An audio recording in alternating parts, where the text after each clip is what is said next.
নমস্কার বন্ধুরা, আপনারা দেখছেন ASM Bangla online YouTube channel. বন্ধুরা, সুপ্রিম কোর্টে ডিএ মামলার শুনানি নিয়ে উঠে এলো একটি বড় আপডেট। হ্যাঁ বন্ধুরা, ফেব্রুয়ারির শুরুতেই উঠতে পারে এই মামলা। একদমই ঠিক শুনেছেন বন্ধুরা, সম্পূর্ণ বিষয়টি আলোচনা করব এই ভিডিওর মাধ্যমে, তাই ভিডিওটি স্কিপ না করে শুরু থেকে শেষ পর্যন্ত অবশ্যই দেখুন এবং চ্যানেলে নতুন হলে চ্যানেলটিকে সাবস্ক্রাইব করে বেল আইকনটি বাজিয়ে অল নোটিফিকেশন অন করে দিন।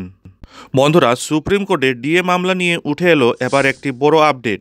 ডিএ মামলার শুনানির দিকে তাকিয়ে পশ্চিমবঙ্গের সরকারি কর্মচারীদের নানান সংগঠন সেই মামলা নিয়ে উঠে এলো একটি বড় আপডেট।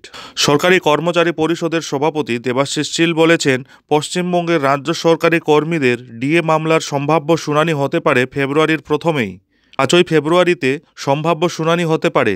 মিসলেনিয়াস ম্যাটারের যে তালিকা প্রকাশ করা হয়েছে তাতে রয়েছে ডিএ মামলা, তবে কোন বিচারপতির বেঞ্চে এই মামলার শুনানি হবে তা এখনও দেওয়া হয়নি।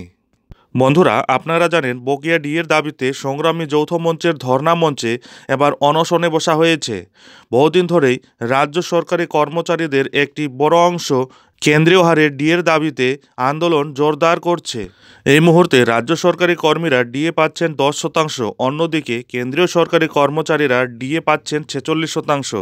এর মধ্যেই ফের কেন্দ্রীয় সরকারি কর্মচারীদের জন্য আবার 4% ডিএ ঘোষণা করতে পারে সরকার। এই অবস্থায় কেন্দ্রীয় হারে ডিএ দাবিতে আন্দোলনে নেমেছেন রাজ্য সরকারি কর্মচারীদের নানান সংগঠন। কর্মীদের একাংশ নেমেছে আইনি লড়াইতে। এদিকে বর্তমানে বাংলার রাজ্য সরকারি কর্মচারীদের ডিএ মামলা রয়েছে সুপ্রিম কোর্টে। এখন দেখার এটাই, আগামী ফেব্রুয়ারি মাসের শুরুতেই এই ডিএ মামলার আদৌ শুনানি হচ্ছে কিনা। যাই হোক বন্ধুরা, এই ভিডিওটি এখন এখানেই শেষ করছি। ভিডিওটি ভালো লাগলে ভিডিওটি অতি অবশ্যই একটি লাইক দিয়ে বন্ধুদের মধ্যে শেয়ার করে দেবেন।